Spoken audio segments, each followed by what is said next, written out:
Hello everyone, how are you? I hope you all are good. So मेरा नाम है हर्षित और स्वागत है आपका मेरे यूट्यूब चैनल बायोलॉजी क्लासेस में। स्टार्ट करते हैं आज अपना नेक्स्ट लेक्चर। और लास्ट लेक्चर में हमने बात करी थी एसेक्सुअल रिप्रोडक्शन की। इस लेक्चर में हम लोग बात करने वाले हैं सेक्सुअल रिप्रोडक्शन की। तो सेक्सुअल रिप्रोडक्शन बहुत सारे बच्चों को पता होगा, लेकिन एग्जैक्ट डेफिनेशन नहीं पता होगा। तो एनसीईआरटी के अकॉर्डिंग एग्जैक्ट डेफिनेशन क्या है उसकी हम लोग बात करने वाले हैं। बाकी बहुत इंटरेस्टिंग है, इसको डिटेल में हम लोग चैप्टर नंबर 3 में पढ़ेंगे, जहां पर हम लोग स्टार्ट करेंगे ह्यूमन रिप्रोडक्शन। ठीक है, बहुत मजा आने वाला है, बहुत इंटरेस्टिंग है। अभी जैसा कि चैप्टर का नाम है रिप्रोडक्शन इन ऑर्गेनिज्म। ऑर्गेनिज्म में किस किस टाइप के रिप्रोडक्शन देखने को मिलते हैं, इन सब का बेसिक है। ठीक है, तो ये सारी छोटी छोटी चीजें से हम लोग अभी सीख रहे हैं। तो अभी तो बेसिक्स की बात कर रहे हैं, आगे हम लोग इसको डिटेल में बात करेंगे। तो देखते हैं एनसीईआरटी क्या बोलती है। एनसीईआरटी कहती है कि sexual reproduction involve formation of male and female gametes. Sexual reproduction में हमें क्या देखने को मिलता है? फॉर्मेशन ऑफ मेल और फीमेल गैमेट्स।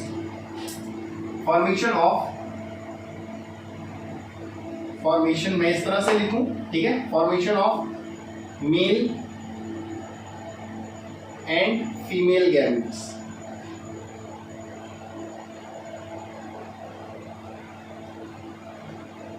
मेल और फीमेल गैमेट का फॉर्मेशन हमें देखने को मिलता है। किस तरह से देखने को मिलता है? Either by the same individual, या एक ही इंडिविजुअल दोनों गैमेट्स को बना रहा होगा, या by different individual of opposite sex. ठीक है, तो अब ये जो गैमेट हैं ये हमें कैसे कैसे देखने को मिल रहे होंगे? या तो सेम इंडिविजुअल इन्हें प्रोड्यूस कर रहा होगा,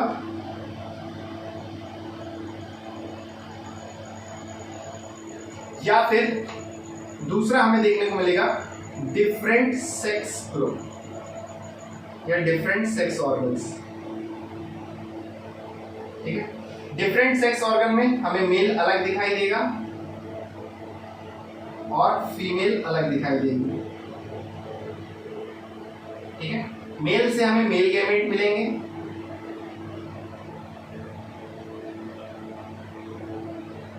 और फीमेल से हमें फीमेल गैमेट देखने को मिलेंगे।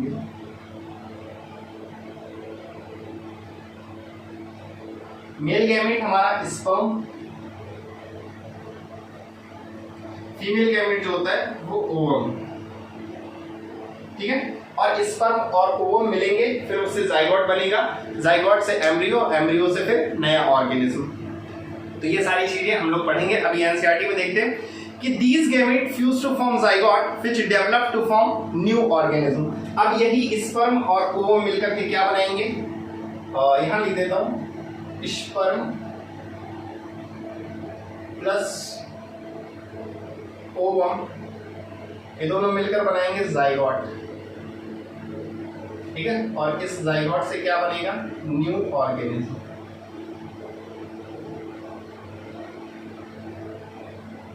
अब हम रिप्रोडक्शन की बात कर रहे हैं। री मतलब अगेन, प्रोडक्शन मतलब प्रोड्यूस होना, दोबारा से किसी ऑर्गेनिज्म का प्रोड्यूस होना, दैट इज कॉल्ड रिप्रोडक्शन। री मतलब अगेन, प्रोडक्शन यानी प्रोड्यूस होना। तो अभी हमने देखा कि सेक्सुअल रिप्रोडक्शन में दो मेल और फीमेल गैमेट देखने को मिले, जो कि मेल और फीमेल सेक्स ऑर्गन से आएंगे, और वहीं से क्या होगा? वो दोनों मिलेंगे और फिर जाइगोट बनेगा, जाइगोट से नया ऑर्गेनिज्म। ठीक है, तो नया ऑर्गेनिज्म, अब किसी ऑर्गेनिज्म से नया ऑर्गेनिज्म बन रहा है, that is called sexual reproduction. It is an elaborate, complex and slow process. जैसे कि हमने एसेक्सुअल रिप्रोडक्शन में देखा था कि तुरंत हमें देखने को मिल रहा था नया इंडिविजुअल। हमने क्या किया? आलू बोया या हमने अदरक बोई, और फिर कुछ महीने बाद, कुछ दिन बाद हमें नई अदरक, नई आलू देखने को मिल जा रही थी। लेकिन यहाँ सेक्सुअल रिप्रोडक्शन में ऐसा नहीं होता। ये स्लो प्रोसेस है, ये धीरे धीरे प्रोसेस होता है और इसमें काफी टाइम लग जाता है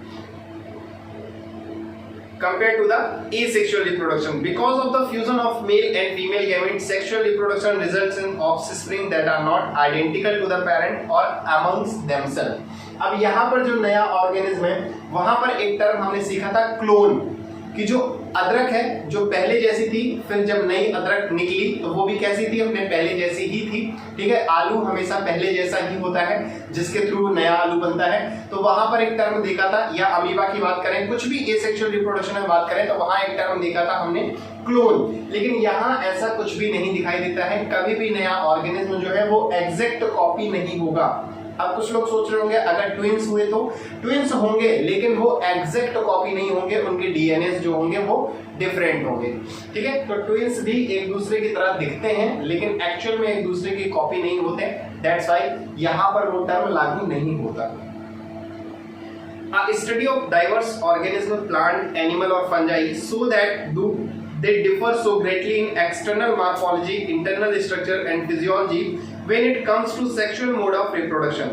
Surprisingly, they share a similar pattern. Let us first discuss what features are common to these diverse organisms. All organisms have to reach a certain stage of growth and maturity in their life before they can reproduce sexually. अब जितने भी organism हैं वो जैसे ही पैदा होते हैं, जैसे ये नया ऑर्गेनिज्म है तो ये पैदा होते ही नया ऑर्गेनिज्म दूसरा नहीं बना पाएगा, यानी कि ये तुरंत रिप्रोड्यूस नहीं कर पाएगा।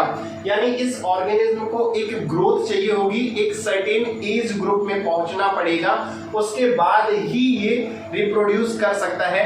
अब यहां से उस एज तक पहुंचने की जो अवस्था है, जो स्टेज है, that is called juvenile phase. ठीक है, इसको रफ कर देते हैं।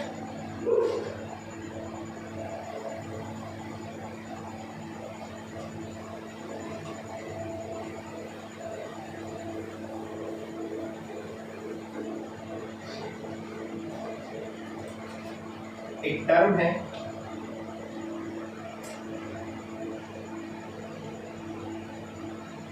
Juvenile phase.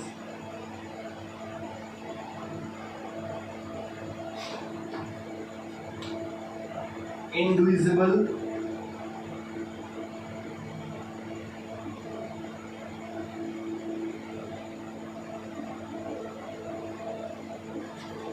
have to reach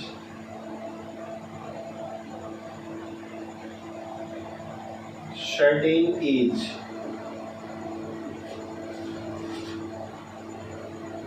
to reproduce।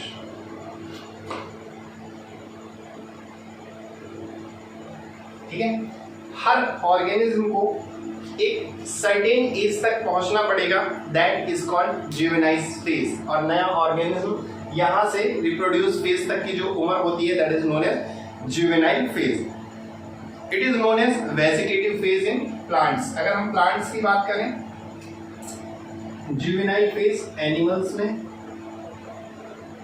ठीक है, और अगर हम बात करें प्लांट्स में, वेजिटेटिव फेज,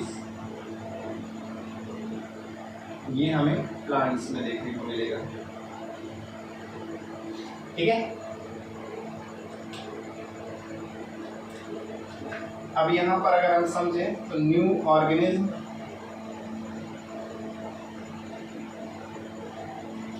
कहां तक जा रहा है, इसको ग्रोथ होगी, ग्रोथ से फिर ये रिप्रोडक्टिव फेज में पहुंचेगा,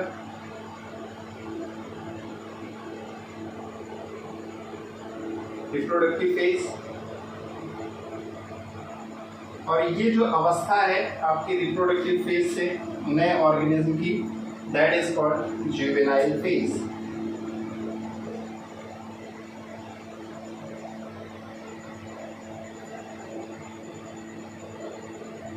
That is called juvenile phase। ठीक है, this phase is of variable duration in different organism। अब हर ऑर्गेनिज्म में अलग अलग उम्र होगी। जैसे हम ह्यूमंस में 13-14 साल की उम्र में मेल और फीमेल में रिप्रोडक्टिव फेज आ जाती है, वैसे ही अलग अलग ऑर्गेनिज्म में अलग अलग उम्र होती है। The end of juvenile या vegetative phase, which mark the beginning of the reproductive phase, can be seen only in higher plant when they come to flower। How long does it take to marigold rise? ये सारी चीजें पढ़ लेना, कुछ काम की नहीं है। Observe a few tree in your area, ठीक है।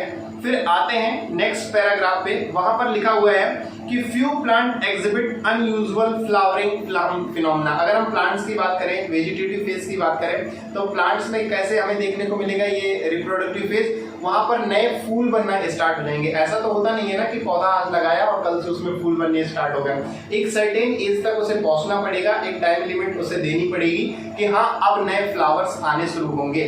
तो that is called flowering stage, या उसी को बोलते हैं रिप्रोडक्टिव फेज। ठीक है, वैसे प्लांट्स में वेजिटेटिव फेज बोला जाएगा। तो यहाँ पर लिखा हुआ है a few plant exhibit unusual flowering phenomena, some of them such as bamboo species flower only once in their life time. अब बहुत ही इंटरेस्टिंग फैक्ट है कि जो बैम्बू बांस का जो पेड़ होता है वो पूरी लाइफ टाइम में, पूरी जिंदगी भर सिर्फ एक ही बार फ्लावर्स देता है, जनरली आफ्टर 50 to 100 ईयर। अगर हम बात करें बैम्बू स्पीसीज की,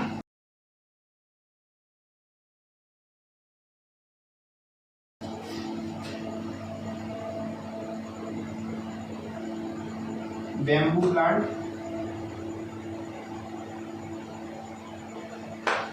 once in their life time, अपने पूरे जीवन काल में सिर्फ एक ही बार, once in their life time, वो क्या करेगा, फ्लावर्स देगा, फ्लावरिंग, और दैट इज 50 to 100 ईयर। 50 से 100 साल के बीच में कोई ऐसा होगा वक्त जब उसमें फ्लावर्स देखने को मिलेंगे। Another plant, Strobilanthes kuntlana, that is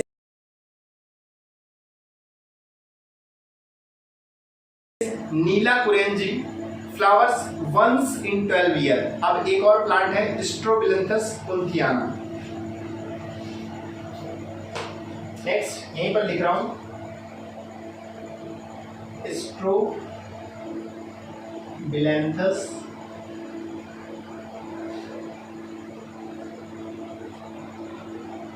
कुंथिलाना, या इसी को बोलते हैं नीला कुरेंजी।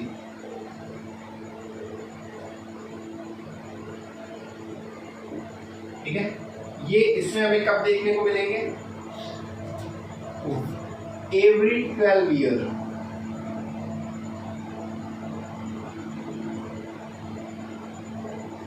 एवरी 12 ईयर, हर 12 साल में शो फ्लावरिंग।